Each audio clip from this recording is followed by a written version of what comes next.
เสาอยู่วัดป่าบ้านมืด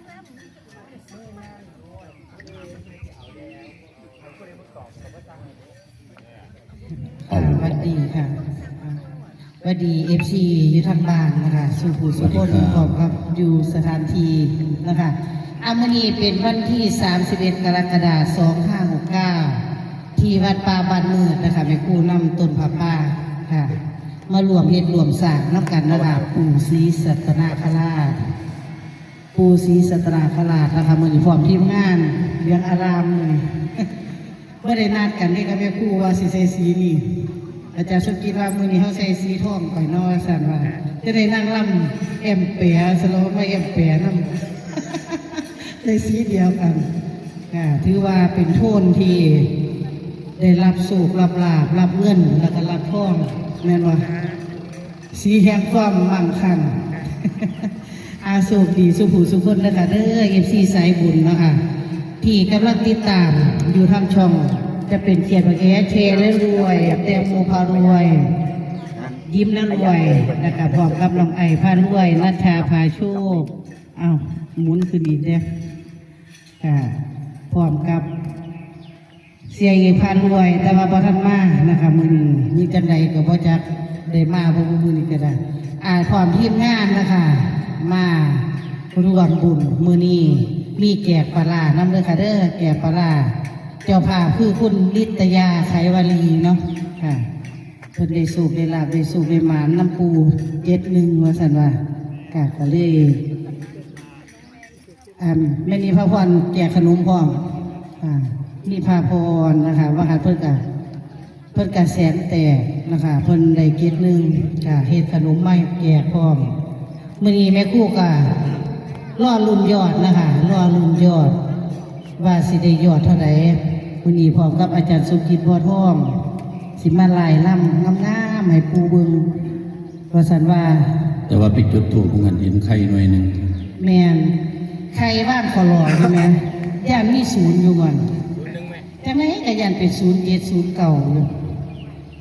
มือแม่ครูมาภาวนานะคะมือแรกแม่ครูมาหอดเดี๋ยว10 นาทีเพิ่นสิไปฟังเล่าว่ามันสิบอก0970ครูคือให้มาในคืนนี้แม่ครูว่าออกอีเลียค่ะ970วันนี้ก็บ่แน่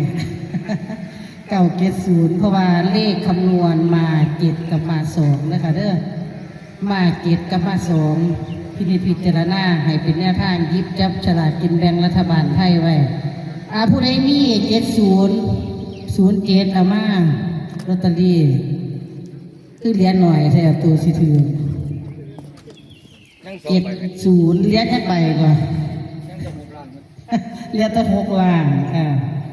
ได้2 ใบได้707กับ407นะคะเป็นหนีไวเด้อถือกุลาเจ้าสิใจก็ถือกเส้นไปเรื่อยๆเดี๋ยวไปผู้เฮ็ดธุระแล้วจังใจเพิ่นจังน้อยกับแห่ตุ่มผักปลาล่ำถวายแล้วก็แจกปลาก่อนเนาะแจกปลาแล้วก็จังไปแห่รอบโบสถ์3 รอบอันนี้ได้จักใบจับใบเด้อเนี่ยอันนี้ก็มีแต่07คือได้หลายแต่07 4 ใบอันนั้น2อันนี้3อันนี้ได้70อันละแห้งได้สู้2 ใบอันนี้ได้บาทรวด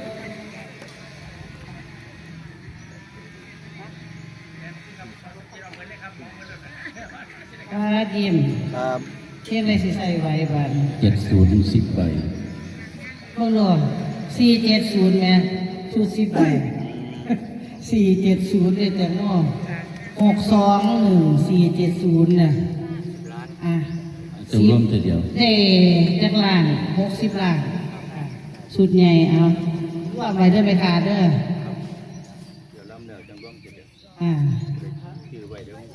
เอาไปร่วมกันไว้อยู่ใส่ผู้เก็บลอตเตอรี่แต่ว่าผู้ไปคืนเงินสิบ่ได้เถียงกันทีวันนี้เถียงกันแล้วครับปกติถือลอตเตอรี่เทียนึงมันต้องได้เป็นข่าวเลยแม่นครับผมเพราะว่านี่ผู้นี้เป็นผู้ถือพอสุดท้ายผู้นี้ผู้จ่ายเงิน หายโซไขหวานสุขูสุขคนบดีมารวมลำถวายนับกันนะคะถวายปู่เวสสุวรรณนะคะค่ะผู้เวียนขอพรน้ำกัน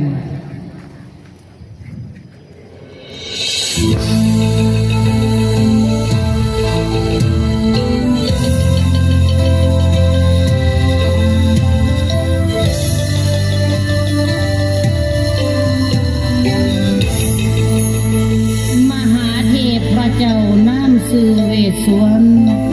มหาราชิกาท้าวกุเวนน้ำเขาครองสวรรค์เมืองฟ้าชันจาตุมเมืองแม้นแดนดินอันลำคาด้วยบำเพ็ญภาวนาทำความเพียรนันลื่นหล่นสัจจะนันแม่นเทียงตรงบัดนี้ข้าสิขอกราบก้มผมอ่านประคาถาวานะโมสามจบให้ครบคำบูชาทานจาตุโรกบันนั้นเวสสุวรรณอันยิ่งใหญ่เทพเจ้าทอนไทยเหนือเก้าศิวากรว่าสาธุสาธุสาธุเด้อเทวบุตรยุสันหาเทวดายุสันสีท่อละนี้ยุสันไตลูกขอไหวให้เบิ่งแงนคารวะองค์เทพไทยองค์ปู่ใหญ่เวสสุวรรณผู้ครอบครองชาวมนุษย์สู่ภพภูมิขึ้นเมืองฟ้าหอมหวนขอกราบก้มองค์ปู่ใหญ่เวสสุวรรณครองสวรรค์เมืองแม่นสู่แดนไทยเพื่อ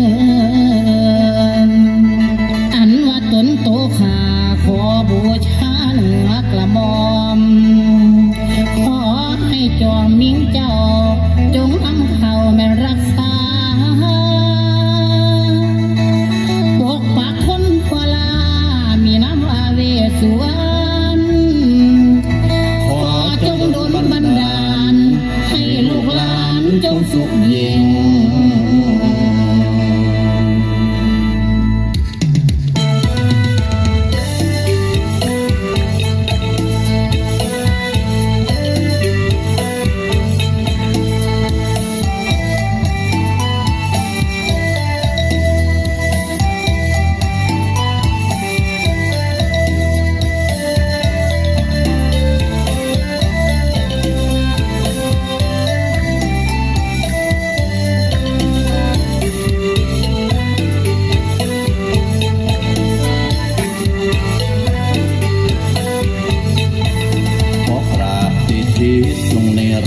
ท่านใดท้าวเวสสุวรรณนี้ไง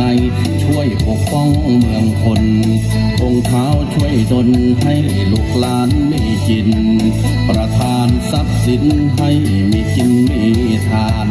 ช่วยลูกช่วยหลานให้ผ่านพ้นความตายลูกขอถวายทั้งเทพไทยเทวาสักการะบูชาทั้งดอกไม้ทูปเทียนลูกขอมาบูชาไหว้องค์เทพไทยทั้งหลายบูชาเจ้าผู้ยศใหญ่เวสสุวรรณองค์คนไทยเวสสุวรรณองค์คนไทยลูกขอไหว้เพื่อบูชาเดโนเจ้าเอ๋ยเจ้าเอ๋ยท้าวเวสสุวรรณช่วยบันดาลลูกให้ลูกหลานมั่งมีประทานทรัพย์สินเรือนตราจะรำถวายพวงมาลัยสักการะบูชาเทพไทยที่มีนามว่าท้าวเวสสุวรรณประทานทรัพย์สิน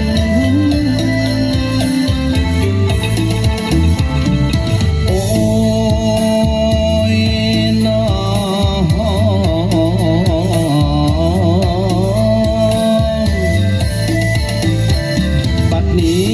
สิขอกราบกรมองค์ปู่ผู้ศักดิ์สิทธิ์เป็นตัวแทนดอกเมืองพ้นมาโนดเอานอภายใต้ลูกที่มากราบไหว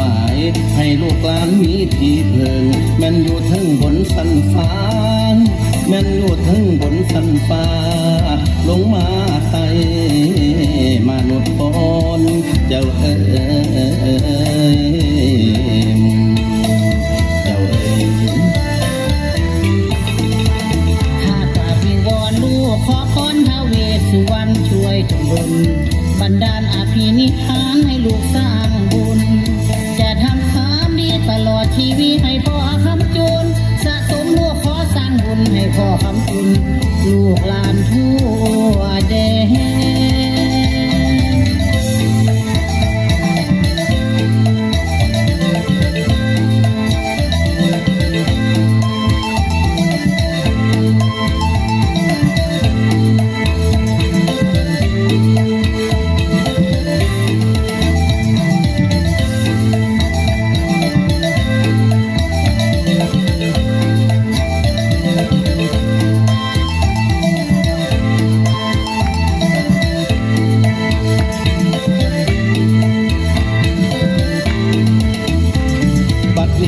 ข้าสิขอกราบกรมองค์ปู่ผู้ศักดิ์สิทธิ์เป็นตัวแทนดอกเมืองพ้นมาโนดเอานอภายใต้ลูกที่มากราบไหวให้ลูกหลานมีที่เพิงแม่นอยู่ทั้งบนสันฟ้าแม่นอยู่ทั้งบนสันฟ้าลงมาไต่มนุษย์พรเจ้าเอ๋ยเจ้าเอ๋ย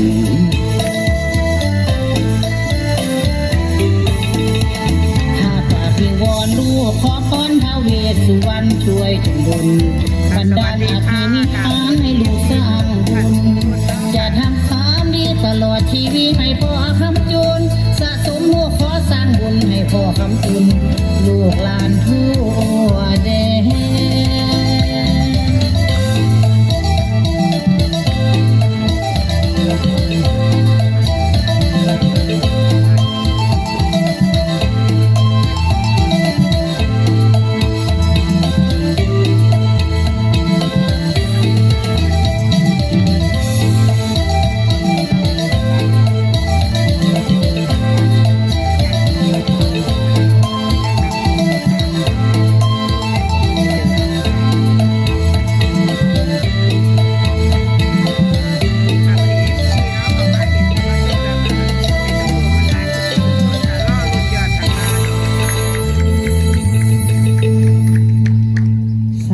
สาธุสิ่งศักดิ์สิทธิ์ท้าวเวสสุวรรณท้าวกุเวน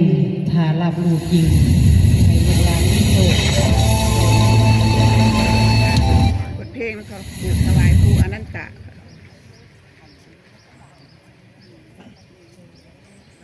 บัดนี้เป็นการล่ำถวาย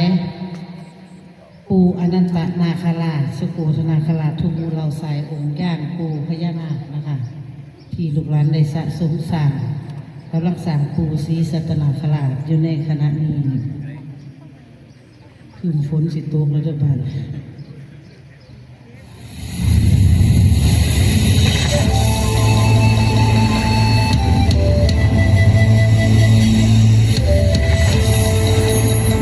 อนันตเสสะอำนาจบารมีจอมแห่งนาคราชเจ้าได้ร่วมเข้าเป็นหนึ่งเดียวจิตบ่คดบ่เลียวได้ตั้งต่อภาวนาปู่อนันตะลูกขอบารมีได้เพลงผ้าย่ำหอมขอลำถวายพรเป็นคำกลอนที่สูงสูงลูกขอไหว้เทพให้บูชาเจ้าผู้ยศสูงจากกาวกรรมเมืองใหญ่บาดาลจากว่านั้นแสนนานกะบ่มีไผหูมีแต่ตำนานเจ้าอนันตผู้ยิ่งใหญ่ลูกมาขอกราบไหว้องค์เจ้าให้เบิ่งแงสิมาลำหมอกแกงคารวะองค์นาคโตปู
เบิ่งแงงเตรียมมากไม่คาราวาบูชาเป็นใบสีผ้าขวัญให้พอน้ำคุณคโอว่าบายสีผู้มีวันพาพญานาคตราผู้บารมีก็ให้ผู้ศรียาศรีปทุมมาก็กราบบรรพาบารมีทุกพระองค์ลงนอบน้อมจำทั้งองค์ขอให้ได้กราบไหว้ถึงไปทั่วแดนทั่วทุกแคว้นไปตั้งบาดาลขอให้ประทานพรลูกหลานใต้คืนอนันทนาคราชองค์ใหญ่ขอวอนเทพไทยให้ช่วยดลบันดาลบารมีผู้กว้างใหญ่ไพศาลลูกขอกราบกรานหวังถึงบารมีอนันทนาคราชองค์ใหญ่ปกป้องคอยภัยให้ลูกหลานอยู่ดีเมื่อนี้ลูกได้ทำใบสีเมื่อนี้ลูกได้ทำใบสีขอพึ่งบารมีองค์ปู่ผู้ทรงธรรมนั่งคำเอาคำจะอ่อนถวายแล้วจันพรหัวยอดอ่อนกายนวลเทพไทยกายทิพย์แฝงกายอยู่ขอลำถวายให้ผู้ฟังตึงโต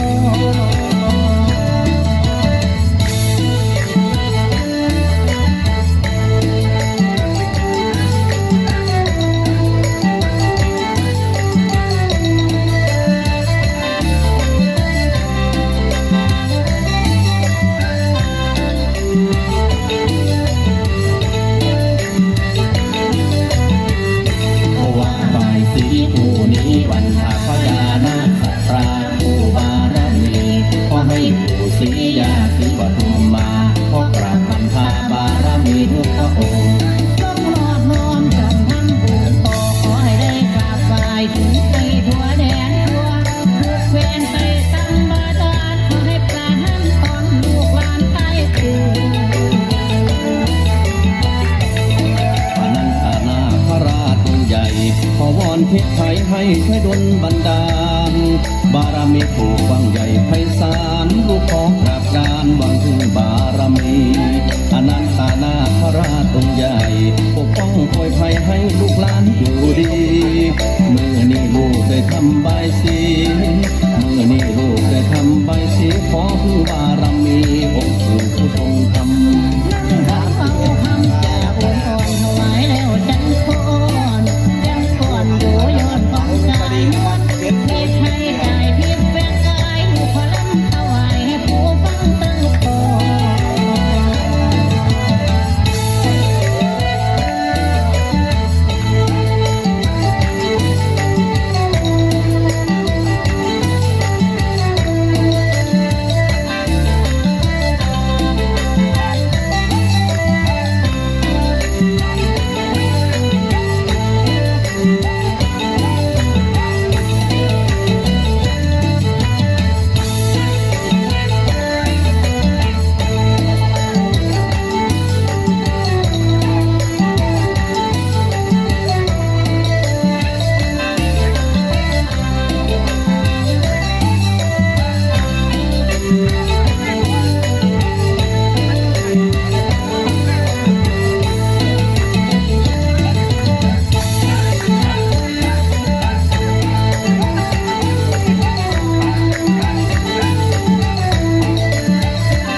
เชียร์จังสีบ่ถือเลขว่าสิมาต้องเชียร์แบบนี้ต้องยัง